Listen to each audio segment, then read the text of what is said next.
So we have to establish two things before we get into the meat of this video. Number one, for as long as I can remember, the best and most consistent players in the game have, by and large, favored defensive, bulky playstyles. Not necessarily full stall, but even when they go with more aggressive teams, then there tends to be a heavy bulk element to those structures.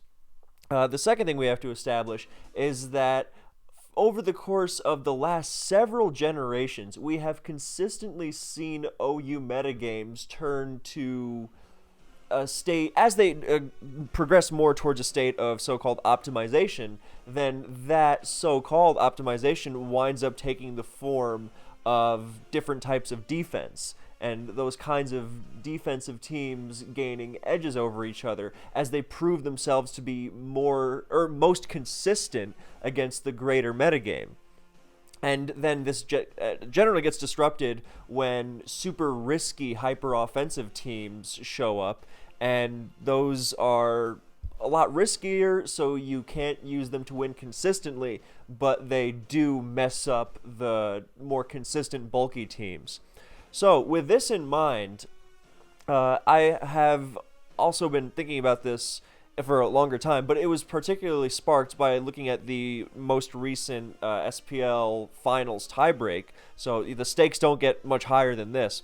And we see McMegan and Solwyn, two of the best players of all time, and they both brought very bulky teams. Now, this is just one example, of course, and there are plenty of instances of high-stakes games where players bring more offensive teams. But by and large, the teams, even the ones that are more offensive, tend to have some element of bulk to them. Because, and this goes hand in hand with the whole consistency factor of it all, and which is what I've been thinking about. And we even see the Gen 9 tiebreak game have plenty of bulk in it. Now, I don't proclaim to know anything about Gen 9 OU, but, you know, I know Toxapexes are more offensive now with Assault Vests and stuff like that, but I see, you know, that the Unaware thing and Screamtail. So even this offensive team on Mind Gaming's end has plenty of bulk to it. And so if we go a little further back, the last Smogon Tour finals, you know, like we've got plenty of offensive pressure on both sides in this Oris game and in this Gen 7 game as well, and in this Gen 8 game as well, but the teams on both sides have plenty of longevity, plenty of bulk, and I don't think that's an accident. And it generally speaks to the idea not that defense in and of itself is better, because plenty of players are plenty successful with teams that are offensive, but that a healthy dose of defense really helps enhance offense. I mean, the opposite is true, of course, as well, because pure stall teams are riskier in that you don't have much to strike back with. So even if you've got a bulky team, you like being able to actually hit the opponent hard. But generally, you like having that backbone because the offensive teams that you're going to have, as even in newer generations, as screamingly powerful as the threats are going to be, you're not always going to be able to just blow the opponent away and not need to have a defensive backbone. And it's much more consistent to have some sort of defensive backbone, because even if you do have a ton of offense just flying in every direction, then it's somewhat matchup reliant on the opponent not being able to handle it. And if you are able to switch around and you don't need to rely on your team not having to switch and just blowing the opponent away, then you are much more well equipped for a wider variety of matchups. It's this is what makes the defensive aspect of Pokemon and the teams that incorporate it have such consistency. A practical example. Gen 3 OU, I've been talking about this with Vapicuno, for instance, who likes to make really aggressive offensive teams. And anyone who knows anything about offense and advance will tell you that, yeah, it's really difficult to be consistent with offense. You know, the most consistent teams in the tier are always going to have some element of bulk. Not all out Skarm, Bliss, Swampert, Protect, Toxic on everything, not necessarily at all. But, even if you have an offensive team, then you wind up being a lot more consistent against Skarmory and by adding Skarmory and Blissey. Even if your other 4 Pokemon are, T-Tar, Salamence, Metagross, and then Aerodactyl or Gengar or Swampert or whatever, and they're all very aggressive and very offensive and very threatening. Then even if those Pokemon are super offensive, you still got the Skarm and the Bliss, and you've got a more consistent team for it. Just because those Pokemon are so reliable against the greater metagame. Whereas offense, without defense to back it up, does not tend to have that same quality. And Vapicuno has said it like this, which is a reflection of what I think a lot of great players feel like. He said, yeah, if you are able to rely on your ability to outplay the opponent or just play the game well or position yourself well or whatever, then yeah, you generally prefer balanced teams because they are much lower variance. They are able to take on a wider portion of the metagame, and that lets you play the game really reliably. And if you want to get the edge on your opponent, then you're going to be able to do it less consistently, but or certain types of offense rather, some more so than others, then they raise the level of variance and they are less able to pull it off game after game, which also begs the question of the setting that these teams are being brought in. But in that one-off situation, then you sometimes want to raise the variance in that form. But if we're talking about consistency, then, you bring it to not just Gen 3, but in Gen 4 for a long time, then teams were just going more and more defensive and out-bulking each other and out-longevitying each other. The same thing happened in Gen 5, in Gen 6, and Gen 7, with all these Magic Guard Hazard Wars.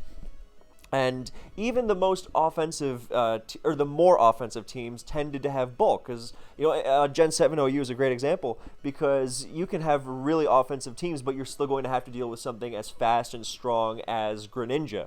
You can't just collapse instantly to that. Now, what that bulk might consist of might just mean having resistances as opposed to, slapping on a defensive Pokemon. I'm not saying that if you have an offensive team, then you need to throw on Chansey or whatever. Although a lot of players have been having a lot of success with that. What was that replay with it? It was, this one. I guess there's a Clefable and a Amoonguss there as well. But there have been a lot of Chansey offenses in Gen 6. No, more in Gen 7, actually. That's what I was thinking of. But, in Gen 6 as well. It's just because it's such a catch-all defensively. And and the reason I was thinking of this is because earlier gens, like GSC in particular, sometimes gets knocked by the player base for being too slow. And I tend to disagree with that because if you want to be successful in the newer generations, then you need to be able to slow the game down sometimes. And not against every threat, of course. Nobody is consistently shrugging off like a Mega Mawile by just blanking it with a wall.